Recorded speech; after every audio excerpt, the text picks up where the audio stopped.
That'll be a pretty nice little blank. Got some real vivid stripes in the bottom of it here, on the bottom of the receiver. Really vivid. I don't know what makes that. Chemistry, I guess, in the soil.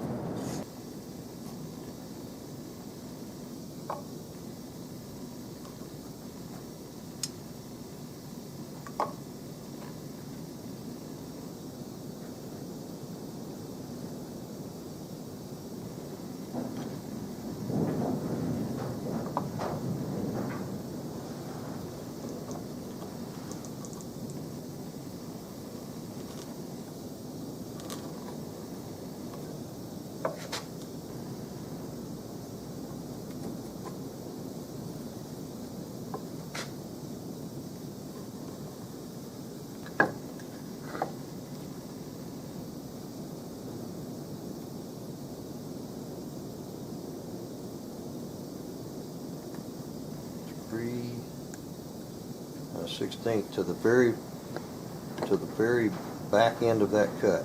This is a 9/16. I don't think it's that big. I don't think it's supposed to be that big. Should be closer to a half. It's a fat half. I'll use a 1/2 inch bit, and then I'll drift it over about 20 thousandths each way. It's almost 9/16. I need to check the receiver, mic it, because this is kind of blown out. Right now I've got that mark set at 3, and so that's light, and I can deepen it later, but that's where I'm going to start, at 3 inches. That's the bottom. From this shoulder, from the end of the metal, is 3 1/16. So it's square with this edge straight back. 3 1/16 on both of them. There again, I'm going to mark that thing a heavy 3, because I want to stop short, and I can always deepen it a little bit, but I don't want to cut it too deep to start with. This one is about 3/16 deep from the top of this down, and I added probably a 1/16 on this, so it's at least 3/16 deep. And then when I get this cut, I'll measure the distance from there to there. Inside there's a square notch inside there, and I'll measure that, and then I'll determine the bottom cut. The back of this receiver is .516. It looks tapered to me. It is tapered. The front of it, the front of this cut, is .55. 562 is 9/16. 5.55 down to 5.16. So it's tapered.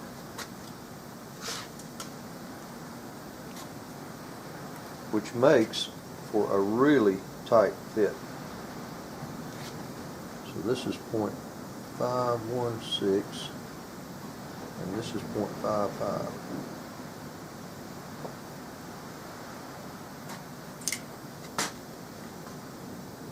Now this thing has got a little milled out place, a little shoulder where this thing bumps out right there. The way I'm going to locate that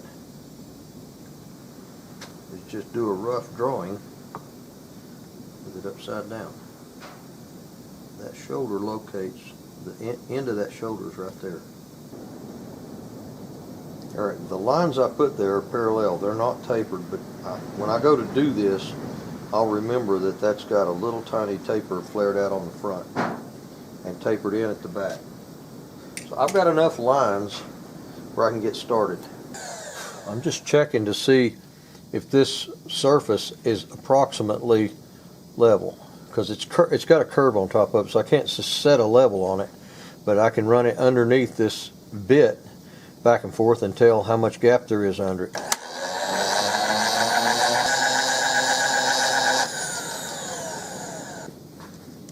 Alright, the receiver tells me more what I need to know. what I'm looking at is this portion of this tang that's vertical. See, this is vertical. That vertical surface, the approximate height of it here and back over here, it looks like it cuts a little deeper on the front. And right now, that's about the way it's set up, because the gap under here is a little bit bigger than the gap here. So I'm really close with that. It was just a swag, but it's close.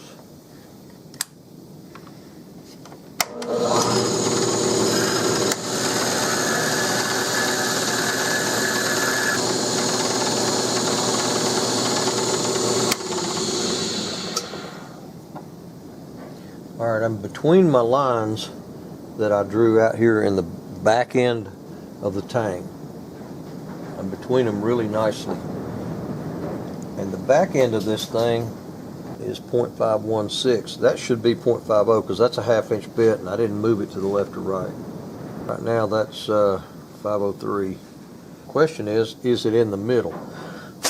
Right now I've got 602 on one side, 608 on the other side, so I'm closer to the front by 3 thousandths. That's close enough for me. What I've got to do is widen this thing out. This tapers out, skinny at the back and wider at the front, and I've got to go down.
That needs to be 516 and it's 512. It needs to be 55 right there, and it is 56 something. So that's plenty big. This has got to get widened out, and I don't know what that measurement is. That is 739. So I need to take it out to those pencil marks, which I could do with a chisel.